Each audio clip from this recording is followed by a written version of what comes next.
Please give him a round of applause.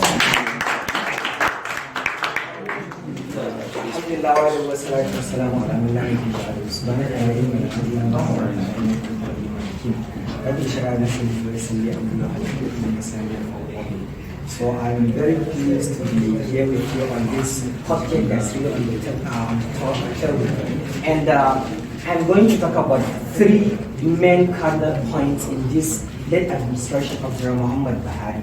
And I'm going to strictly go to the economic success of this actually administration. Okay. So my first point actually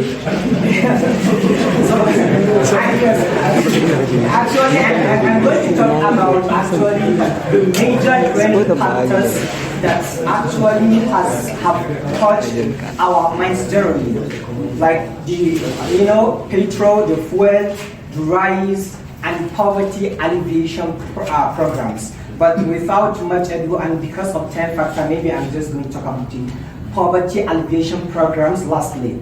But my first point is the rise, reformation, and transition in Nigeria. I know everyone has been talking, and even Muaz has just said so many things about this situation that Nigerians are this stressful situation. But I'm going to really clear the air for him about rise actually. So now, first and foremost, when Buhari came into power into Nigerian Republic of Nigeria, actually, what he intended to do, the plans that he had on hands were to actually give out free handouts to the poor.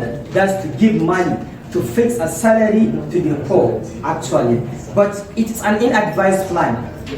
He received different advocacy from professional advocates that this plan is not going to see the light of day and it's not going to be workable. So later on, they actually advised him that he should actually engage people into agricultural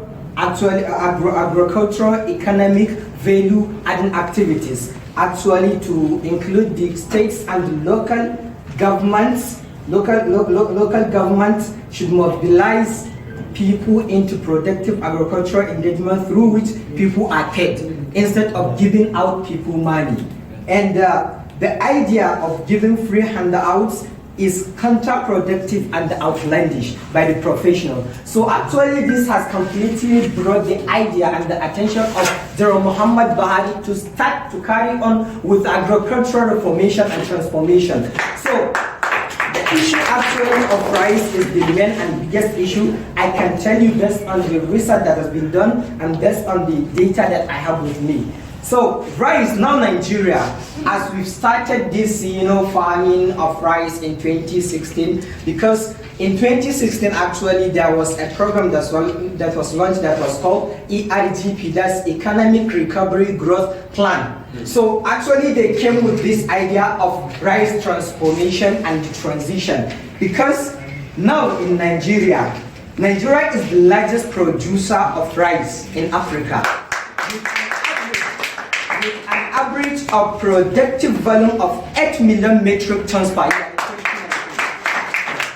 And our yearly consumption in 2019 is actually 6.7 million metric tons. So we have a difference of like 3.3 million metric tons to certain neighboring countries. We are able now to farm our rice actually to feed ourselves and to even sell it to neighboring countries. This is actually a great impact of this economic growth of this administration. And this rice that we are seeing actually, you can say that rice actually was purchased, or we've been purchasing rice in those administration in 8,000, 6,000 per bag. But you don't know how much that rice cost our economy. The government gave actually rice subsidy to the marketers that actually import rice from overseas. It's not rice that we produce in Nigeria. We don't have the capacity to produce it. So Nigerian government actually give out subsidy. And that subsidy is a huge amount. I have the record here from NBS, that's National Bureau of Statistics. In 2015, when Buhari took over Nigeria, the subsidy that was given to rice importers was $2.9 billion. Yes. Because even if you go to that actually overseas or to neighboring country, the rice that is imported from Thailand, from India, you cannot buy at rate of 8,000. So maybe the rice is bought like at 18,000 or 15,000. So the government has to pay the subsidy of every bag because the marketers sell you the rice at the rate of 8,000. So the government has to pay them 6,000 naira for the subsidy. So this has been going on. It's not that you cannot now just go and import rice and sell it in 10,000. It can never be so. The government has a significant role to play in this part actually. Exactly. The government first, the marketers, the importers of rice, direct subsidy, which was been going from our budget of the budget that was supposed to go to education, to health, to infrastructure, but has been given to rice importers. So now look at it. Now even if you buy rice 1,000, 2,000, but it is sufficient, it has sufficed us. You can get it everywhere. So we don't talk about the prices because the rice we are producing in Nigeria, the volume is going high. Hopefully in next years to come, we are going to feed the whole countries in Africa. That's our So I'm going straight in because of the time factor to the petroleum products, to the fuel and petrol. That's another generating factor in Nigeria, our social directly. So actually now the Angwata said in his interview that he'll be looking for this great opportunity to have to get a license from the previous government to construct a refinery.